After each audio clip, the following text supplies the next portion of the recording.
Peace. Peace to everybody.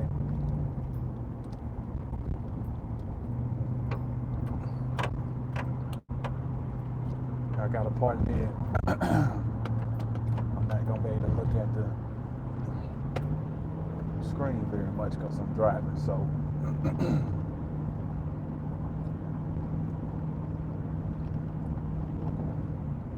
but we're gonna go ahead and go.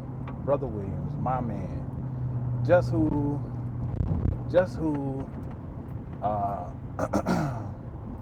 I was gonna bring up at the start of this. So now that I know you on here, I know that's my cue to go. So check it out. I want to say thank you to everyone, whether you're a subscriber or you're not a subscriber. If you're not a subscriber, I'm gonna say you're a voyeur. There ain't nothing wrong with that. You know, all of us do this online voyeurism. We're going to check out channels, but we don't really, we ain't going to subscribe. Subscribing is almost like buying a house now. You know, motherfuckers want to see your Equifax, your TransUnion, you know, uh, whatever the other one is. It's becoming a serious vetting process of who you're going to give a subscription to. And I know because I'm just like you know, and it's like, I might watch something for 2-3 months on and off here and there before I decide I'm going to subscribe to this person. So that's the attention budget there. But so I thank you for tuning in. Thank you for subscribing. Thank you for sharing the videos. I must thank those who are Inner Sanctum members on the website. You know, and I just want to say this: if you're an Inner Sanctum member, I doubt whether any of y'all are using the site as advantageously as you could, even if you're just a free member in the Sanctum. Because if nothing else, you get access to a document called the 72 Wise Words. You know what I'm saying? And it's a breakdown, etymological breakdown of certain key words that are in the Bible. And if you look these things up, you'll see all types of things. Let me just give you an example. When you look up the word God in variations, it's Loa. So what do we call your deities in voodoo? Loas. So, this gives you a bridge of getting better understanding of what certain things are. Sometimes just through the association, once you find some bridge between two concepts, you can then, if one side has more information available, you can study that to get an idea of what the other one is, because you've already found a connection. Just using your deductive reasoning, you found a connection between the two. So if I got all this information, if I want to maybe get a different perspective of the Loas, then I could study this Jehovah character, El, Yahweh, whatever you want to name it, and the different versions. Talking about this has got to be something with multiple personalities. One minute I'm gonna kill everybody, next minute it's back and forth. Oh man,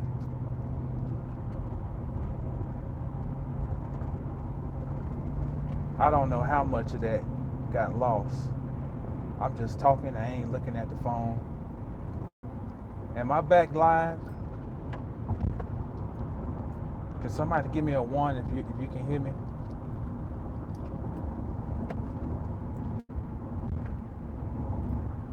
Okay, bet. So you take that document and it's got just all types of little nuggets. All you got to do, see, my job was just to give you the the map. I'm not supposed to sit and lay all that out. That's what a lecture's for, you know. And even that's just to a certain extent. Some of this stuff, no matter how much somebody talk to you about it, it's really about you making your own connection with it. Etymology will give you, it's not just intellectual masturbation, as I say. If you find connectedness in language, you then find an association between two things that you may have thought previously were not even related to each other.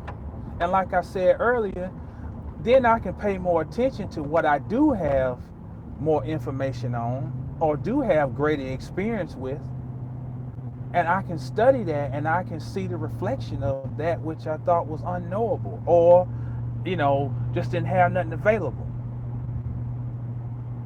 This is science. This is science. Okay, so that's enough on that. But I'm just telling you, you got to go through the thing and take your time and pay attention to every entry. And you'll start seeing to that is this. So now I'm starting to break into tapping into breaking down symbols.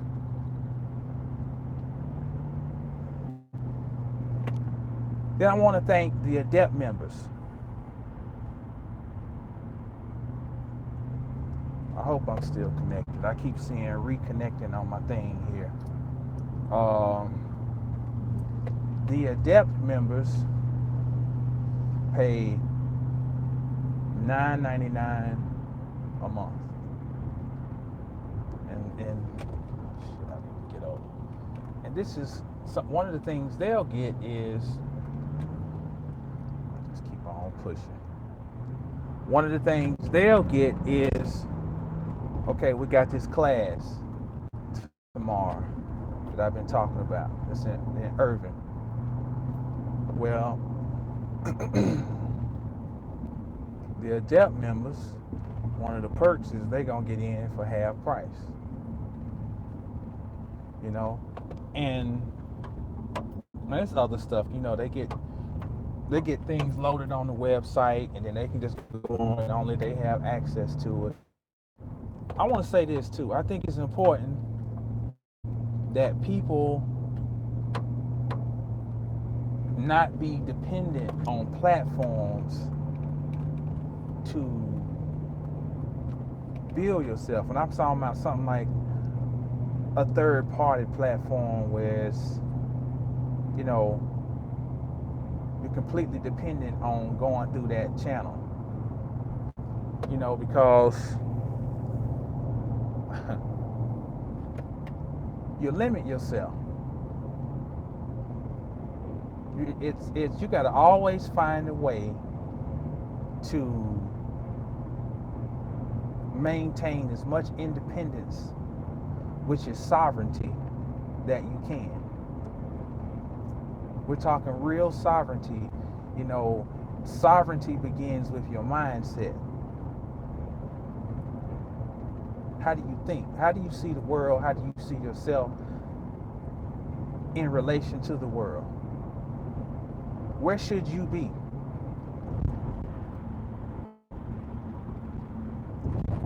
Because for me to fully, you know what, the one thing elitists do is they deny access. It's not about, it's not through physically denying, it's through denying you time by creating a mindset for you that has to buy into a model. Okay? And the more you buy into the model, the more your time gets wagered. Okay? So sovereignty and independence is about a way of thinking to where you create the reality that you desire, not just through right brain application, but through using your entire brain. That means you have to logically think about how you can organize and present what you can creatively and naturally do. If this, if you have, if you are a person with intelligence, you will know what I just told you and the how much game I just gave you. I just gave you the playbook. Listen. How do I know? Because I've been successful. I'm always successful in life. Always. I've never put my mind to something and not got what I want. You can bet your bottom dollar. Never put my mind to something. When I make even my wife say, when I get into my funks, we all do. She'll say, well, if you really want to do such and such, then make your mind up. Because I've never seen you make your mind up to do something and not do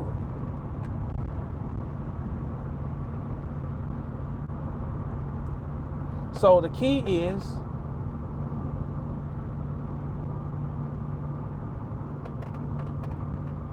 you have to use every tool that you have. You don't throw away nothing.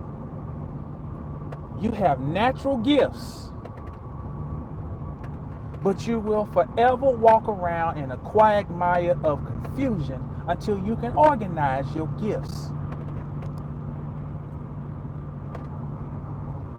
I hope y'all can still hear me.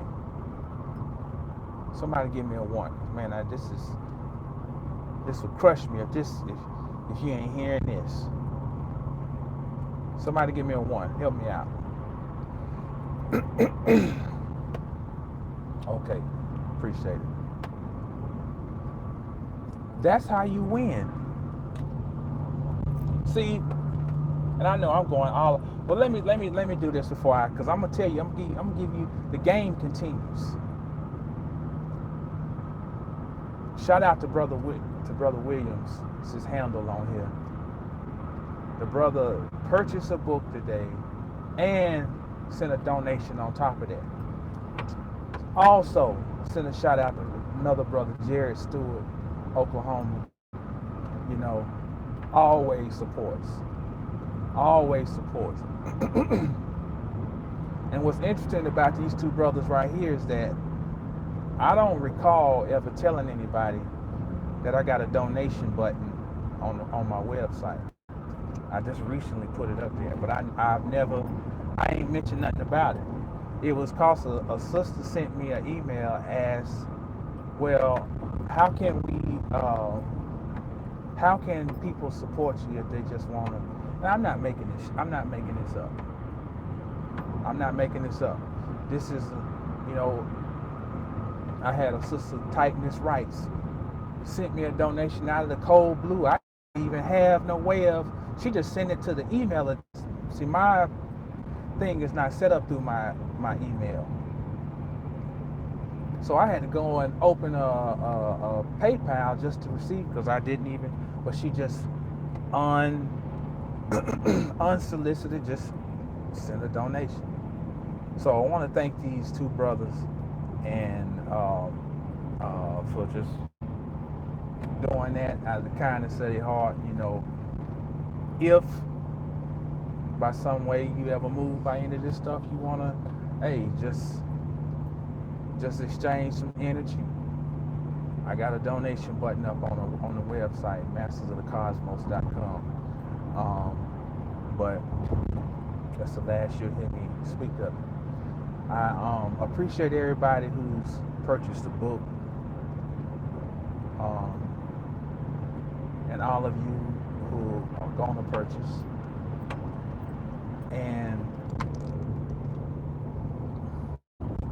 But I tell real life stories. So back that I was working for, and I first went out on my own. A few months after I went out on my own, I got this gig where I was an independent trainer at this gym. It was in Grand Prairie. Grand Prairie Fitness. And I don't know how I found out, but I think I went there looking. Yeah, I went. Somebody told me that you could go up there and be a. That's right, and you could pay like your rent each month was what we called it. Back then it was like maybe 250, 300 a month, and then you could bring any clients you wanted in the gym and train them. So when I got there, I come in. Back then I had my shirts, with my logo on the back with my email address. You know, I had this name I made up for myself, made up of, basically a mythos. I then I got up there and talked to the lady who was the manager, and she was telling me that she needed somebody to be the head trainer and to kind of oversee how things were going and just make sure that everybody was, you know, doing things properly. Okay? And the thing was, I wasn't going to have to pay no rent. Man, I tell you, stuff just falling in my lap. So, and really, it was all about how I went up there and how I presented myself. It's all game. Everything is game, baby. You gotta have some game. And not game as in trying to gain people, but understanding how to play the game. Okay, so I walk in, so I'm like, hell yeah, I take it. So when I get up there, come in to train, I only got like 2 or 3 people at the time. People who done stayed with me from the gym and I done trained them at their house or their apartment or something. So now I got a spot. So I come in, I told you I got my name on the back of my shirt. I had me a little binder that I carried with me, and I might have had a little briefcase. And back then I would have a clipboard that I had everybody's workout. I had it on the clipboard, and I had my shit was planned out before they got there. This is how to win. Now don't think that I'm not no creative. I'm the dude. I go in the gym and I take the machine and do stuff that they didn't design. I take a leg machine and turn it into an upper body machine. That type stuff. So it ain't got nothing to do with me being, oh, he's just left brain. No, I'm more creative than the average bear. Trust me.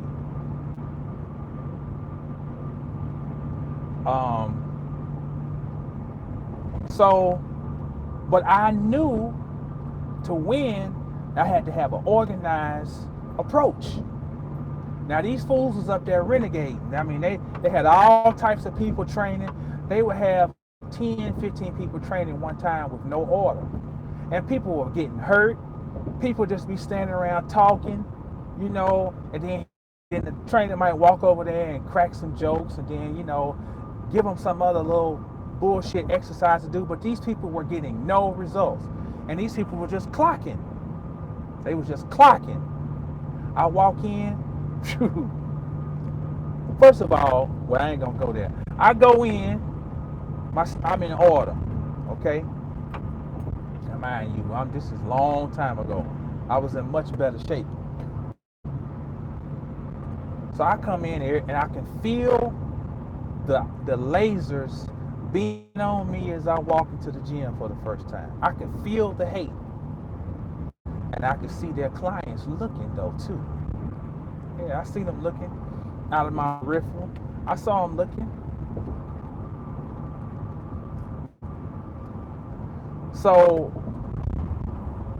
I trained a little bit of people I had, and it was a completely different world because my training was ordered. People knew what they was gonna do. It ran like a damn assembly line in Detroit. On point, because my shit was planned out. And it was still creative. I used every inch of the gym. They had steps, they had a racquetball court. Shit. I mean, free weights. They had a track that went around. I used all of it. Do a set of squats, take a lap around the track. Now I'm getting cardiovascular effect and weight training at the same time. Working 2 systems. I know my shit. And I went in there and showed it. I don't get in nothing unless I know my shit. I tell you what the pool shark said, you know who you can be, but you also got to know that what your capabilities are. I'm not gonna go in the pool hall and challenge nobody unless I know I done got my game back on. Like right now, I wouldn't challenge nobody. My game is not thorough. I done slipped. But if I get back in the pool hall and practice, it won't take long. So I don't get in nothing unless my game is thorough. So when I went in there, I knew my shit was on point. I had a presentation binder where I showed before and after pictures. Ain't nobody had that shit because there wasn't nobody getting no results. I come in and put the results down in your face. If you got the money, you gonna give it to me, baby. There was no such thing as coming in there and you got money, because I'm the motherfucker you was waiting for. I'm the one. That was my attitude. Their clients started coming to me. I never solicited nobody's people. Never. I wouldn't even look at them. And if they spoke, I speak. I ain't checking. But they started looking, man. And they started choosing. They chose me. And before you knew it, all of their clients was with me. Clients who had been with them for years. But a lot of people do things sometimes just out of familiarity, like I said the other day, or yesterday. Familiarity. It ain't about effectiveness, it's about familiarity. So I went in there, and from then on, I started doing amazing things. Amazing things. While I was at that place, I knew I had it. And I told my mom, I said, this was like the end of 2004, I think. I told my mama that December, I said, Mama, next month, I'm going to make $5,000. And she was like, you got to think, this is 2004. It's 14 years ago.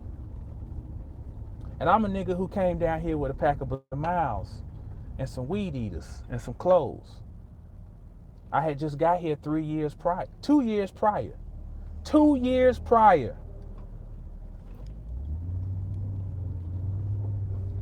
That next January, I made $6,000. And then from then on, once I got a taste of that, I'm just gonna pull. Oh, sit by their ass.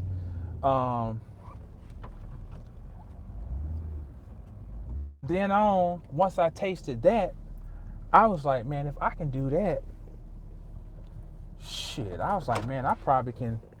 I know I can make $10,000 in a month. I know I can. And me and this other guy and all the other little trainers, eventually those other guys left out.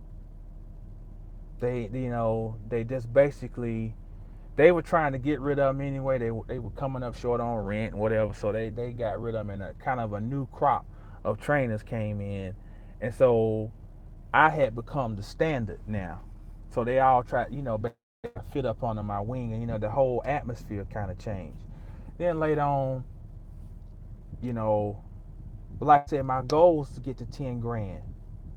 And me and another guy used to talk about that, and I get to 7,500, 8,000. And then I remember I couldn't get to $10,000 for like 2005 to 2008. I had never hit that. I would maybe hit 9,000 something a month.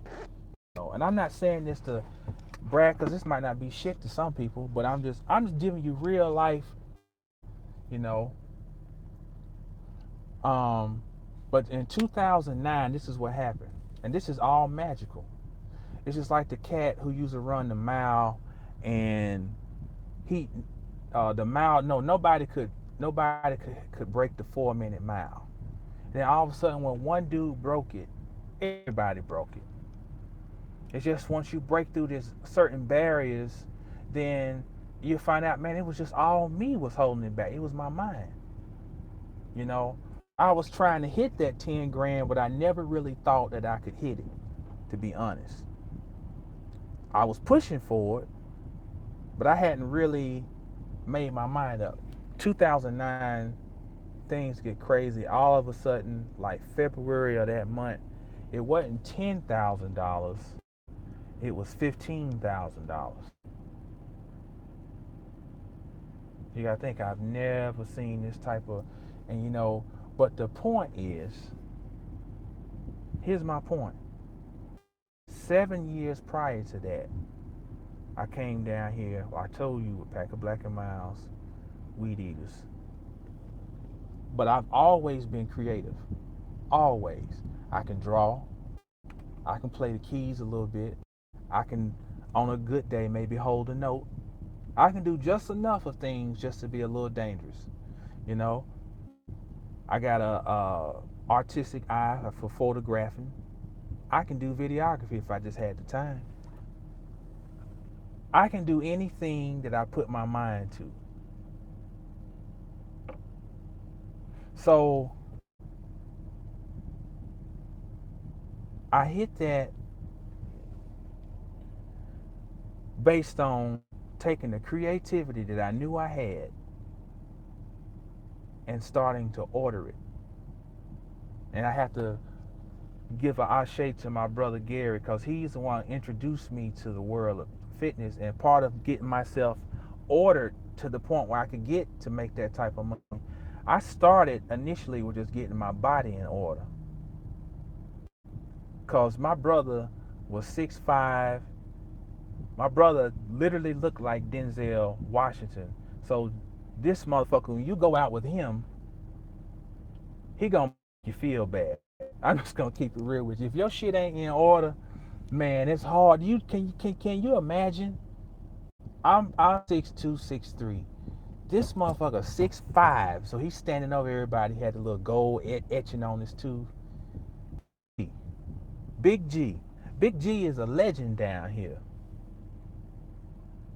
So big biceps. We go in the gym. Big G, Big G. So this was like, I was like that little dog, like Scrappy. Hey, Scrappy, you know what it look? Shut up. You know, the old little cartoon. But that was my original superhero. That was the real life Conan the Barbarian. That was my brother. You know. So I'm walking in his shoes and on his heels trying to catch up, and start getting in shape. Start coming along.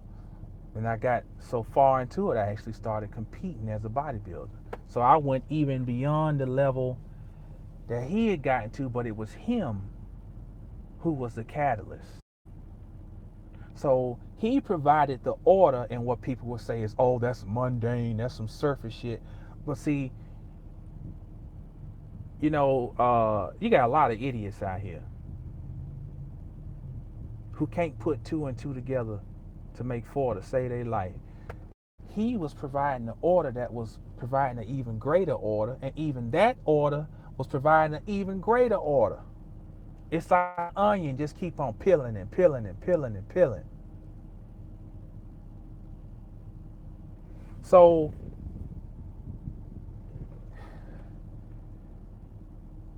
you should be able to, at some point, shape your reality.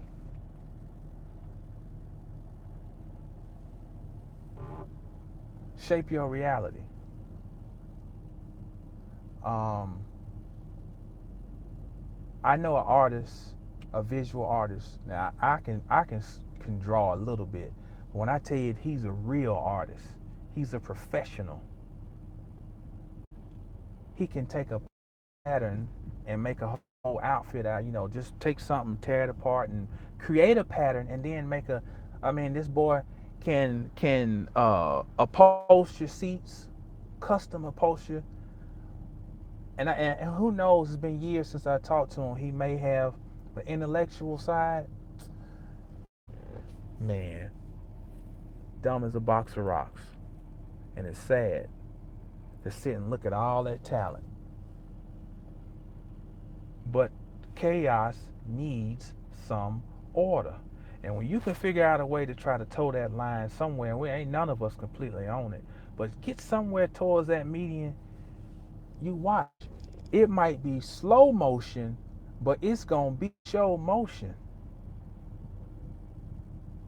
People call me like, "What's happening, man? Slow motion, but show motion." It might sound like I'm just, but listen to the end. It said show motion, as in for show.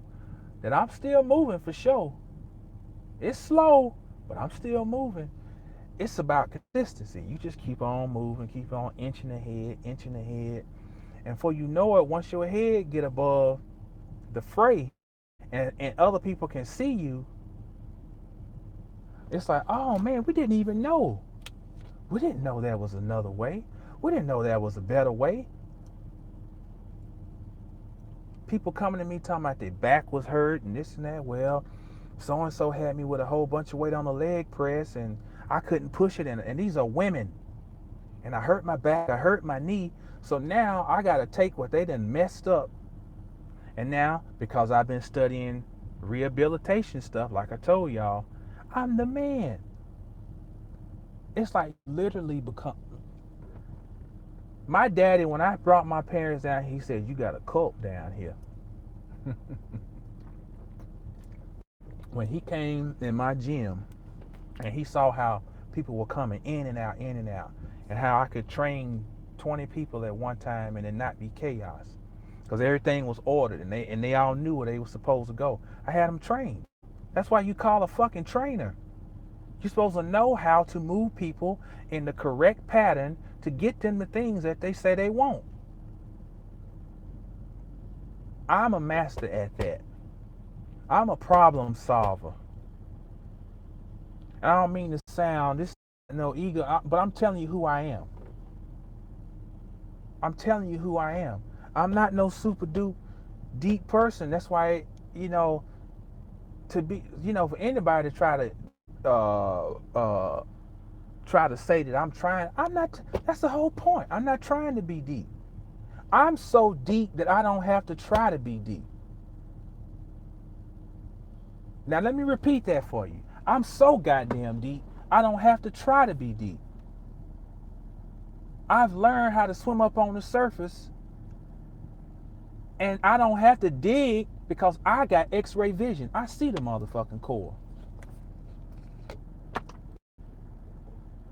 So when I'm sharing with you, I don't have to put on no fakes, no fronts, and no damn baton.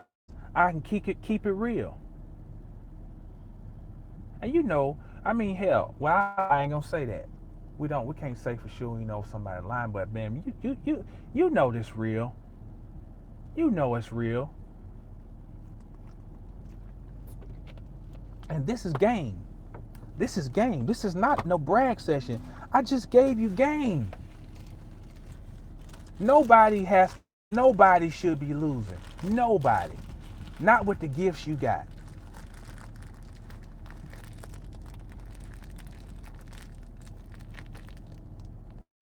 Nobody. You have gifts.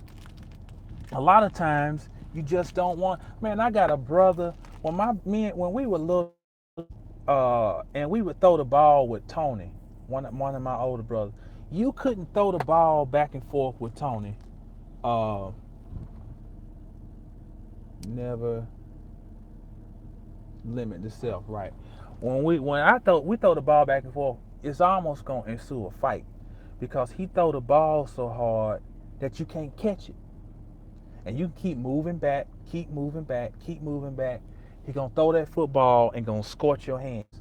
Tony was born to play shortstop, but baseball was not popular, and he was trying to walk in our older brother Reggie's shoes, because Reggie was a running back, and Reggie had unbelievable speed, 4.240 type speed, world class sprinter, because he ran track too.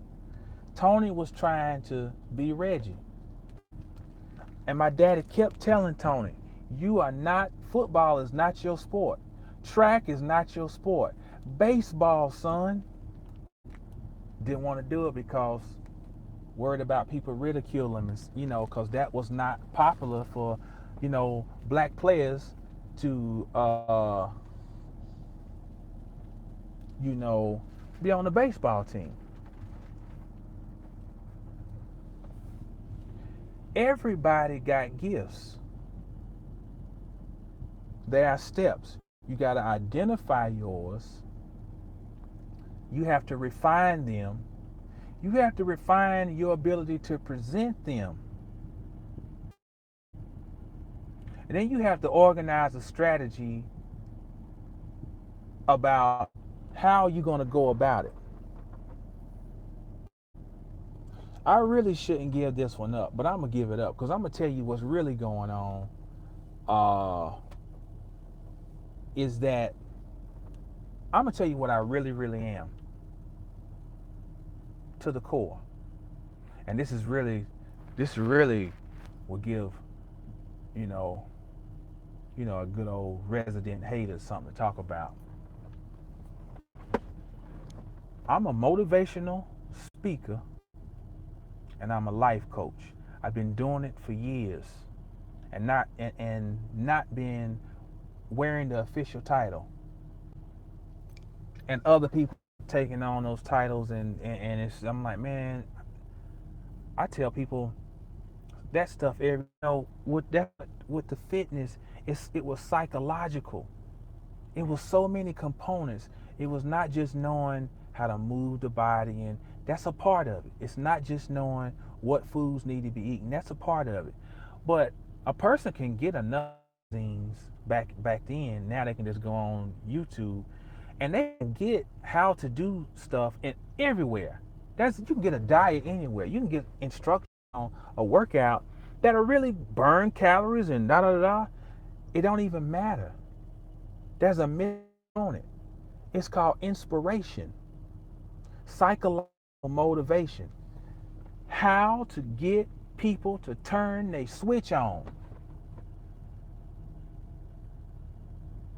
If you're looking for just some shit to sound deep, this is not the place. If you want to learn how to turn your switch on, and that means you got to be seeing panoramically. You got to be seeing all around you. You can't be tunnel vision.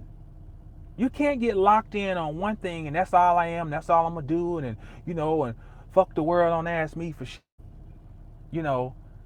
That's the recipe for insanity. Burn out eventually. Because you're going to realize that the flaw and the error, hopefully you will. You got to be panoramic. And see how I'm giving up game right now? And really, this is not a wise business model here to be following. You just gonna give up but guess what I used to do? When I got my own gym, I had trainers come in who rented from me. I didn't mention this before. Okay? So basically what I use them for was to cover about half of the majority of the rent. You get your four or five trainers in there paying $300 a month. You're getting $1,200 on top of whatever you making off your people. I used to sit them idiots down. And I got the right to call them idiots because I tried to give all fucking the keys. But they was too stupid to pick them up. I sat them down. I said, look, all of us can make money in here. You can make what I make. This is what you got to do. You've got to start being organized. I say, y'all have all these people being here and there don't be no order to it. I say, if everybody has a strategy and an order when we come here, we can all move around each other and not be people standing here waiting on the machine and this. Have your workouts. You let me know. Are you training legs today? All right. Or I'm gonna have my people up about it. And what's gonna be your system? Because then we'll always know I'll have mine doing upper body when yours are doing legs and dips. Simple stuff like that. This ain't rocket science. I told them, write your work. You know what these motherfuckers did? Like little children. And this one of them is a woman who's 50 something years old. She's 16 years older than all of them. She came for a couple of days and scribbled some bullshit down on a notepad just for me. Just to placate me. I'm saying, you fucking idiot. So why do people want to go tap into other people's gift instead of seeing their own, looking outside themselves, the cause of the fall in the first place? Now you get others to see it in themselves. How you get others to see it? Okay, I'm gonna answer that. But simple, Erica. They gotta want it. That's the whole point. I led them to water. Do you know when people have told me stuff? My mechanic, I'm gonna do a video. My master class is gonna be with normal people you wouldn't think would be the master. A mechanic. I took my trade. He was like, man, you know the problem with most people why they can't take it? They ain't got no discipline. Now see, he ain't a, wise metaphysical master, but that's some real shit. That's real metaphysics. You can create your reality with applying tension tension where you desire to be. Them fools went in one end out the other. Then they look at you with envy. It's like, man, all you gotta do is just clean up your shit. It's crazy.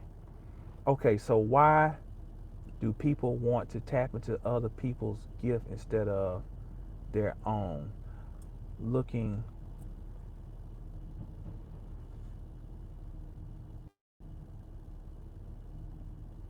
skills, same. Okay, right, that's the part. I don't get what others would be envious and jealous when you got the same thing with that's my point, Erica. Is that always baffles me because it always baffles me. When I played sports, I had to work for everything. I wasn't the fastest, I wasn't the strongest, I wasn't the tallest, and I'm relatively tall compared to other people, but when I was short compared to other offensive linemen. They was 6'5", 6'6", 6'4". I was 6'2". You know, I wasn't the fastest. I never had a good 40-yard dash. Never. Never. So that's what I do. I knew these were my deficiencies. I was not born as a speedster. Okay. Um, so what I had to do was work on my quickness.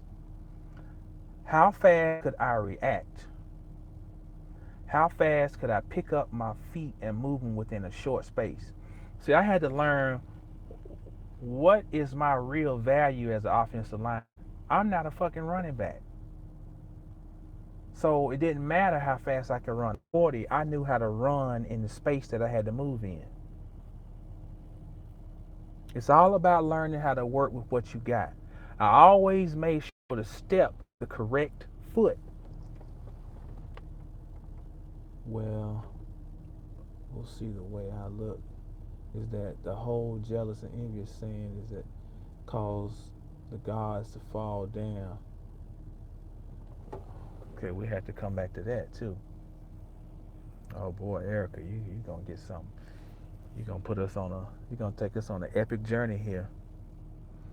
Okay, I always step with the right foot I tried to attack first and get my hands on the inside. I got long arms, so so I learned getting my bench press up. I'm one of the people. I know people who are strong in the gym but weak on the field. But every time I got stronger in the gym, I got stronger on the field. I could control people. If I get my hands inside first, I got you. I shock you with enough upper body strength. I'm gonna shock you. And once I get you, football is a game of inches. So once I move you just that little bit, and I'm moving my feet, I got your ass on some roller skates now. But all of this stuff was, and I was a guard, so I had to. Those of you who play football, I was a pulling guard. I led the sweep around the outside. This is the person who's supposedly not a fast guy, but I got out there fast because I'm fast when I'm under pressure and I feel tension and it's competitive. There's a difference between practice speed and game speed. What I'm telling you is that this is it. You find how to work with what you got.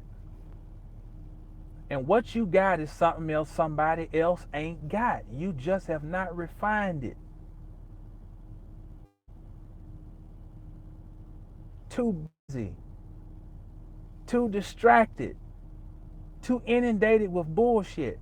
Man, you show me somebody who can organize their mind, and we might see a motherfucker walk through a wall.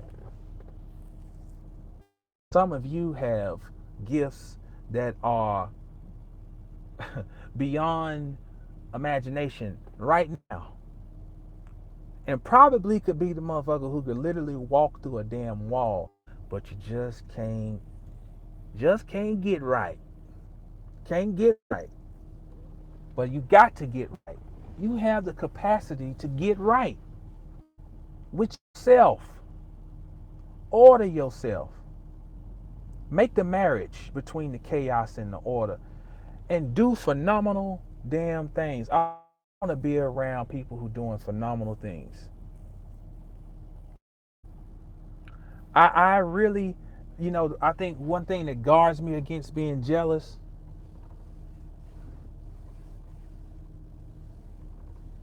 Why is it hard for someone to go to the next level? Okay, let's go. Let's go here, cause Erica said this is how the fall occurred. Jealousy amongst the gods, and then you're saying why is it so hard to break through? Okay, this is my take, and once again,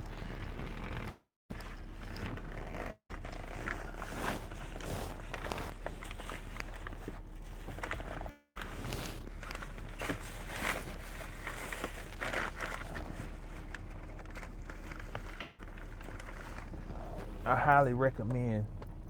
I highly recommend this book. Okay, Hindu Goddesses, David R. Kinsley, because you got to see different accounts of these fall stories. Because when you study Durga, which is considered the mother of Kali and Lakshmi and several, so Durga is supposed to be that business. Okay, Durga, D with an A, or just look at DURG. Use anagrammatic descrambling, and you have DRUG, drug. Durga puts the gods to sleep. She puts people to sleep. So the fall is, what do? We fall asleep. There is no such thing as there's something that tricked us. That's we go into an agreement. That's why I go up on Mount Sinai or Mount Hermon and come down with the law. See, that's a fall story. When Moses goes up on the mountain and gets the law, he got to come back down and bring it to that's the fall story. Lucifer is not the only fall story. The story of the Titans and those are not the only. Even Kangu and Tiamat, that's not the only. Right there in the Bible, see, that's why that thing can give you some clues, some time keys if you just pay attention to the language. You know, Moses went up on Sinai, S-I-N, sin. That's why they say you fell into sin. He went to sin, to fall. He went up to get the information to bring it down. That's the only way that existence keeps the Kabbalions. The third axiom in the laws of Tahuti is vibration. Things got to be vibrating, got to be moving. Things don't fall, there's nowhere to rise. If there's no Vishnu to counter Brahma, then there is no Shiva, the Christ that comes about. If there's no fall, there is no rise. So the fall is not something that we should be lamentatious about. The fall is something that is part of the school. That's why Durga put people to sleep. Because she puts them to sleep so they can wake up. Awake does not matter until you've been asleep. Sleep does not matter until you've been awake.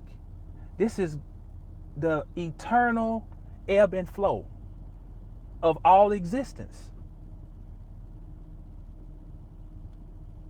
Because when she puts them to sleep, it is under enough pressure that she's the same thing that rises up in them.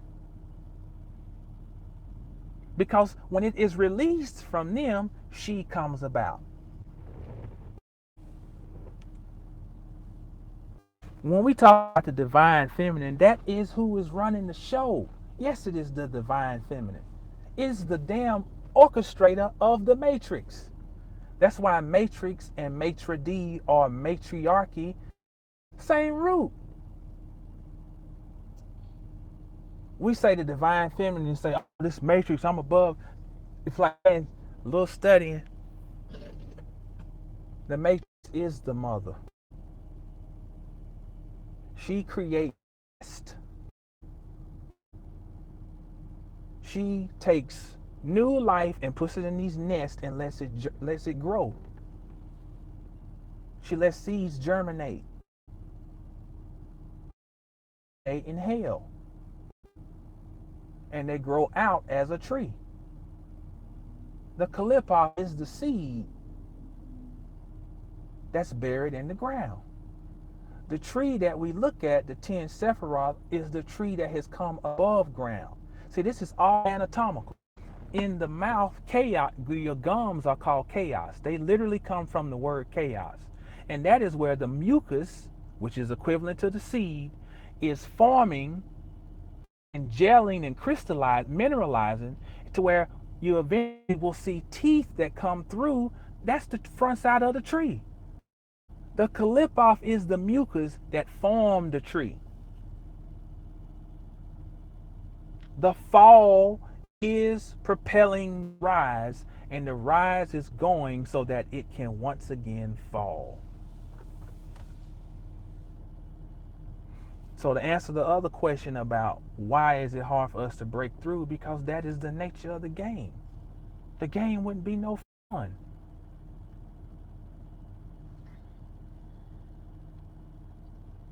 Get the movie Wreck-It Ralph. Get the movie Wreck-It Ralph.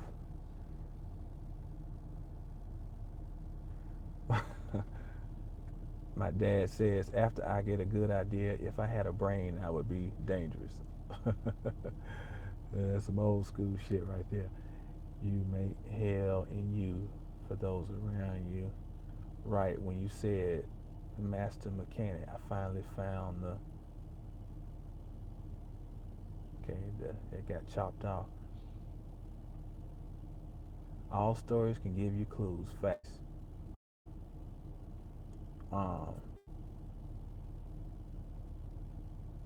The kick step was important too. You better believe it. The kick step and the punch. Kick step punch. Kick step punch. You know. Some days I be thinking, man, I'd love to coach some old linemen. You know, with what I know now. Okay, please mention the book and author again. Okay, right on. I was left guard. The book is Hindu Goddesses by David R. Kinsley. I think this one just got Kinsley. David Kinsley. Hindu Goddess. This is a must-have. So is the idea that those who have children nowadays are just training gods down here?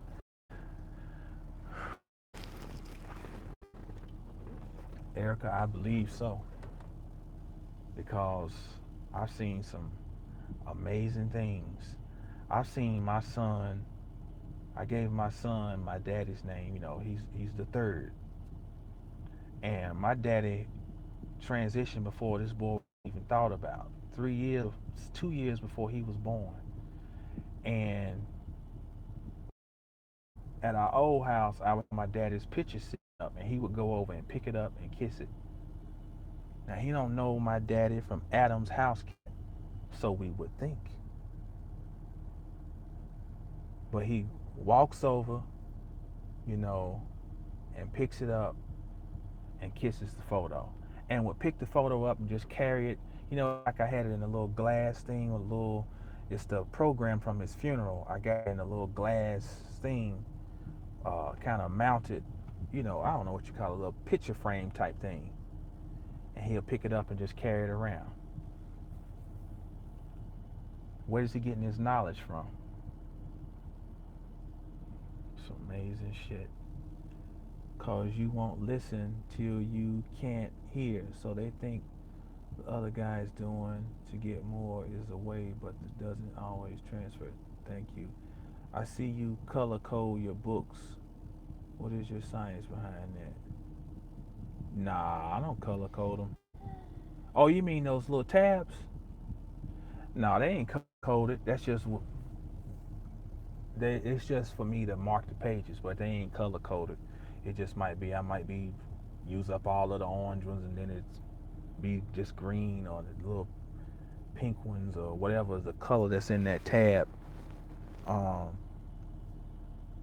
there's no real science to it other than I just marking the page.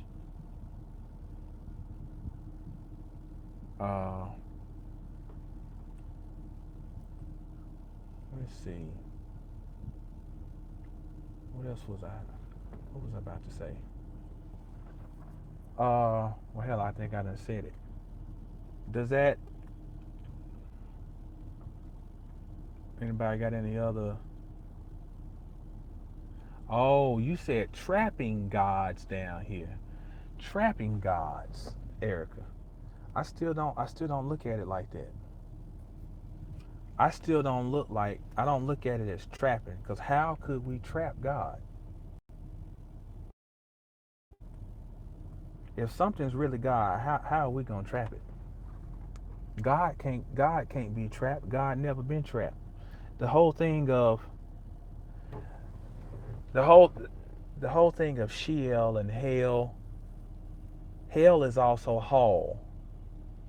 Hall is also holy. So Sheol, even as it relates to school, is is it's just like you entering college.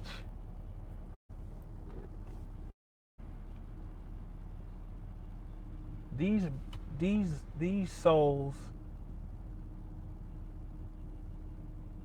and I know that's a lot. That's a school of thought about getting trapped back into a body again. But I've kind of changed, and that used to be my train of thought. I've kind of trained my whole way of looking at this thing, not trying to change somewhat. If there's an Akashic records, then that means if there are any transactions or agreements that have been made in the cosmos, it is recorded in the Akashic records. That means that soul has instruction, is already um, planned out, and it is going to go through the experiences that it needs to take itself Zion.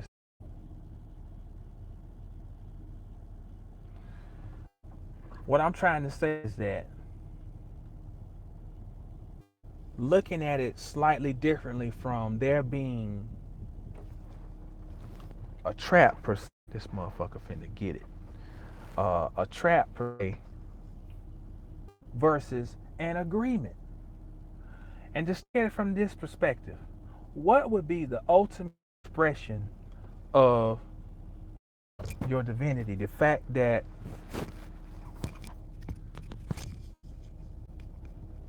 you could be trapped, or the fact that you would agree to appear to be apprehended. And just look at it from this perspective. When you go into the gym and do a workout, you are agreeing to go in and bind your muscles. Remember I said Ganesh always got that little mouse down by his feet. And the mouse comes from musk, same root as muscle, something that's hidden. So you go in and bind these little hidden things inside of you called muscles. Them to fatigue, to push them because you understand that there is a light that is released through this tension. And that light on a superficial level, and see, this is why I always talk about surface stuff, because I can show it through the things we see in everyday life. You come out of the gym, and like I was talking about my brother, my goal was when we go into the club, he might get half to his turn, but I'm getting the other half, and it ain't gonna be all the scrubs. I'm getting top shelf. I don't mean that to objectify women, but I'm just but but I knew that putting myself to sometimes on a workout, especially on a Friday, my motivation was, oh man, I'm gonna work these arms because I know when I get, when I already had my outfit planned out. It was on. I knew how that shirt was gonna not hang off my arms, but cling to my arms. Man. What I'm trying to tell you is that little simple representation is the agreement. So yes, this is hell as in a workout as is hell. Oh man, that was a hellacious workout. Whew. Whew, man. I thought I was gonna make it through that workout. I can't walk. That's how you got to envision this concept of this being hell. All of these, just that the stakes are higher as far as whereas you metaphorically feel like you kill yourself in the gym. Down here we have people who get killed. All types of, crazy things as part of the game. As part of the game. It wouldn't make the game believable if the stakes weren't that high. It would be much easier to know, oh, this is just a game. Nothing's gonna happen. But when you know that, oh, something really can happen, experience. No, there's no such thing as you just anything. You're the representation of the grand architect down here. You're the potter. So it's no such thing as you're just. Is because remember, you always have the option to not have a baby. I mean, I don't know how y'all feel about that, but I mean, this ain't no damn what's that Christian channel? This ain't that. So you always have the option.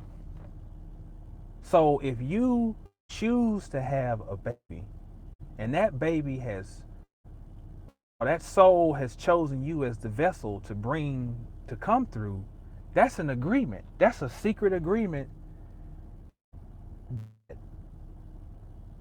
You and that baby or that soul has made. Because you have the choice. That's your vessel. So I don't see it that way. It's just, oh, you're just some, some object. No, no.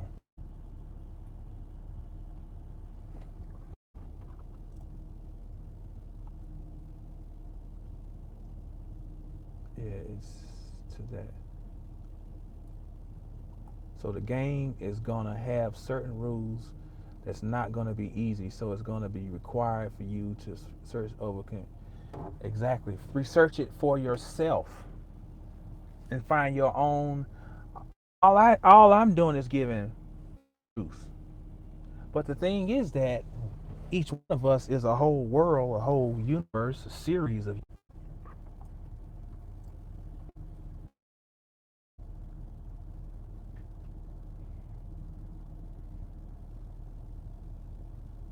I reckon. Am I back? I reckon I was looking at it from a Gnostic point of view, where they feel it's a curse to even be in human form. It is a curse. This is where language comes in. You got to tell me what the word curse means. It's a trick. You got to look at what curse really means. They had to write some things, had to couch some things in mystery, so that some things could be left to would be allowed to survive even in the Gnostic texts, so they can be uncovered to get the essence. The essence is never just put right up on the top. So curse. Well, this is one way to look at curse. How if you around my age, you hopefully was still taught cursive writing. Curse.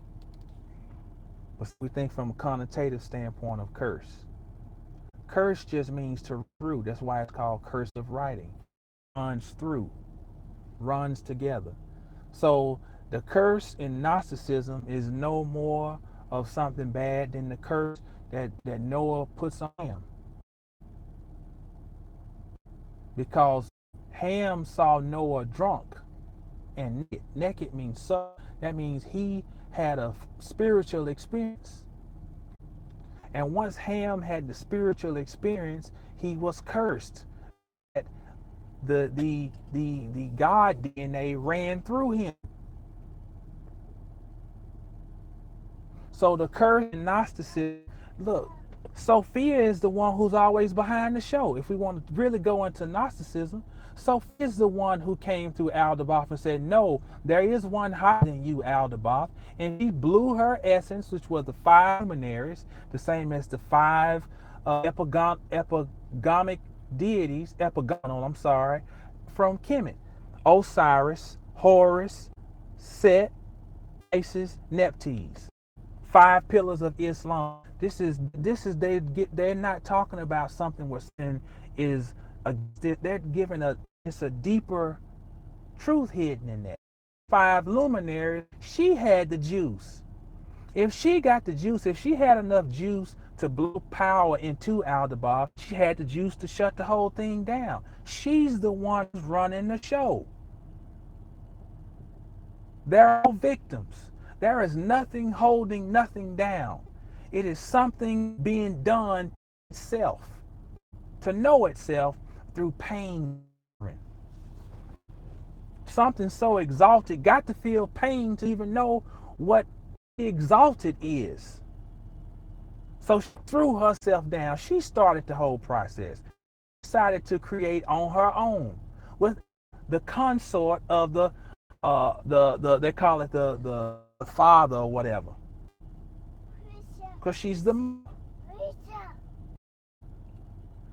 She put in Aldebaoth, he blew it into creation. So it was always, that means it's telling you the creation, because it is the Sophia is running through them. Sophia, that's what the curse is. It means to run through.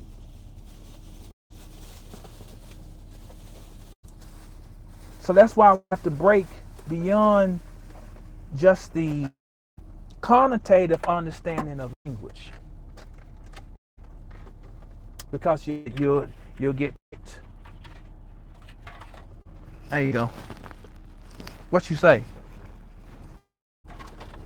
Um, Curses are good, and these things that people try to do to us to harm them, those are not curses. Those are attacks. The curse is what makes you up, what is running through you. That's what a curse is.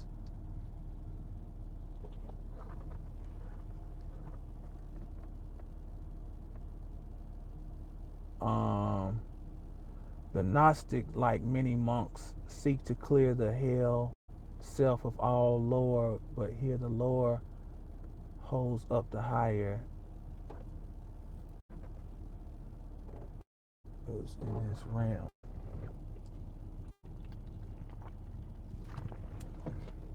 You know what I think? I think everybody, the moment you see any Gnosticism, you've got Kabbalah.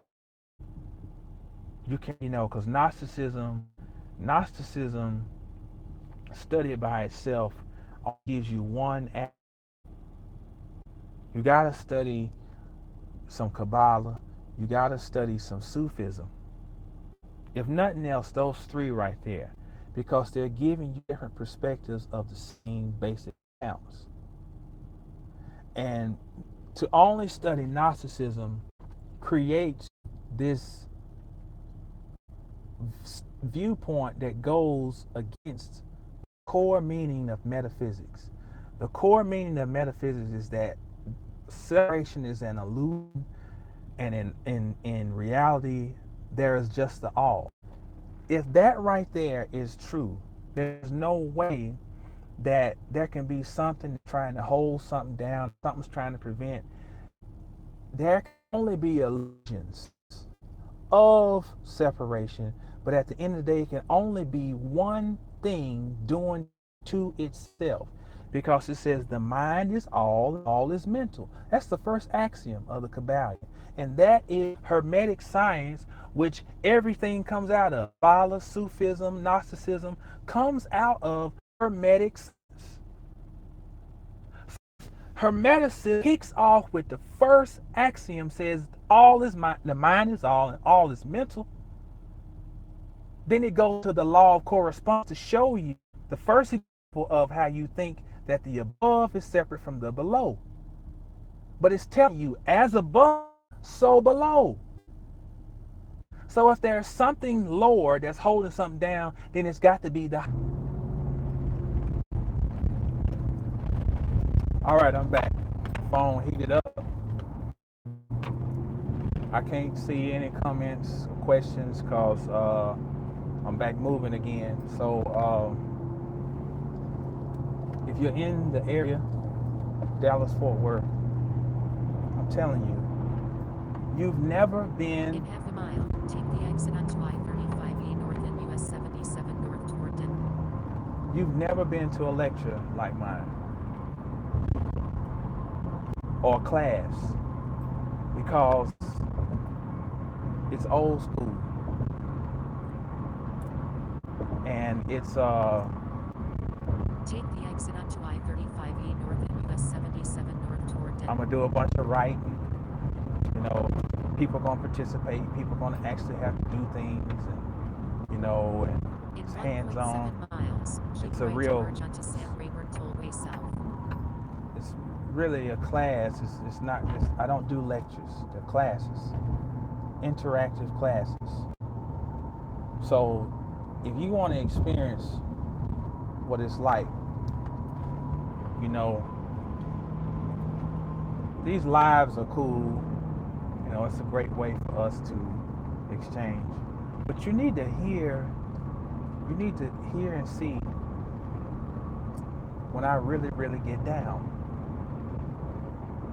I told you, I don't get into nothing if I'm not thorough and if I don't know my shit.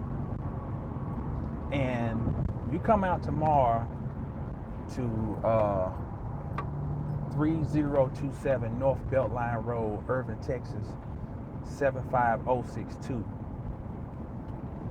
You're going to see what I mean. Thorough. So $20 at the door, $10 if you are Masters of the Cosmos In Adept half a member. mile, keep right to merge onto Sam Rayburn Tollway South. $10 if you're an Adept member. And I will be videotaping it.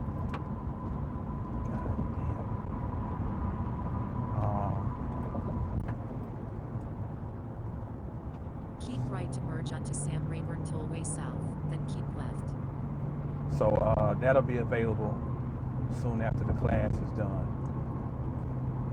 If you got any questions, email me at info Keep left to merge onto Sam Rayburn Tollway South. at mastersofthecosmos.com. That's info at mastersofthecosmos.com. If you want to make a donation, you can go to mastersofthecosmos.com. Damn, I don't know how much of that shit